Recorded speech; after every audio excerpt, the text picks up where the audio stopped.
Hello viewers, তো সবাইকে জানাই আবারও স্বাগতম আমার এই ইউটিউব চ্যানেলে। তো ভিউয়ার্স, আজকের এই ভিডিওটি হচ্ছে মহারানী তুলসীপতি গার্লস এইচএস স্কুলের থেকে, ঠিক আছে। তো এমটিপি স্কুল থেকে একটা নোটিশ, অ্যাডমিশন নোটিশ দিয়ে দিয়েছে এবং এই নোটিশে কেজি 1, কেজি 2 এবং ক্লাস 1 to 5-এর কথা এখানে বলা হয়েছে। যারা যারা অ্যাডমিশন হবে, ঠিক আছে, তাদেরকে কিভাবে অ্যাডমিশন হতে হবে, ফর্ম কোথা থেকে নিতে হবে, কী আসে বিষয় বিস্তারিত ডিটেলস আমি এই ভিডিওতে আলোচনা করছি।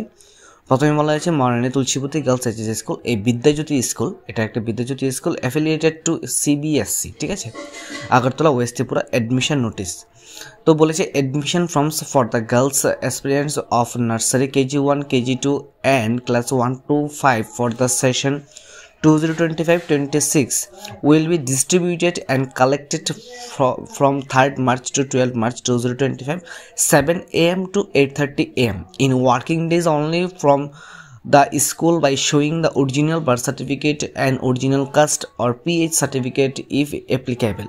তো বলেছে যারা যারা কেজি 1, কেজি 2 এবং ক্লাস 1 to 5-এ অ্যাডমিশন হবে, ঠিক আছে, তো তোমাদেরকে কী করতে হবে, ফর্ম নিতে হবে স্কুল থেকে, এমটিপি স্কুল থেকে।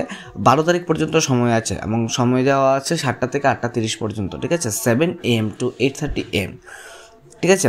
তারপর বলেছে তোমাদেরকে তোমরা যখন ফর্ম নিতে যাবে তোমাদেরকে শো করতে হবে birth certificate and original caste certificate, ঠিক আছে। অর্থাৎ তোমরা যারা এসসি বা ওবিসি বা এসটি তোমরা যারা আছো, ঠিক আছে, তোমাদেরকে নিয়ে যেতে হবে কাস্ট সার্টিফিকেট, বা তোমরা যদি কেউ ডিসেবল থেকে থাকো তাহলে ডিসেবল সার্টিফিকেট নিয়ে যেতে হবে। তারপর বলেছে the admission will be taken through lottery if needed.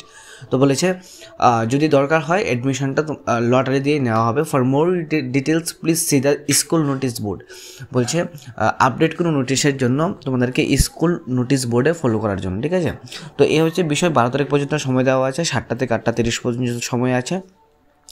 KG 1, KG 2, class 1 to 5, ঠিক আছে, 25-26 সেশনে ফর্ম দেওয়া হচ্ছে। অবশ্যই 12 তারিখের আগে কাস্ট সার্টিফিকেট নিয়ে ফর্মটা নিয়ে ফিল আপ করে জমা দিয়ে দিতে হবে, ঠিক আছে। তো ভিডিওটি দেখার জন্য অসংখ্য ধন্যবাদ। যদি এই বিষয়টাকে নিয়ে কোনো ধরনের অসুবিধা থাকে আমাকে অবশ্যই মেসেজ বা কমেন্টে জানাতে পারো।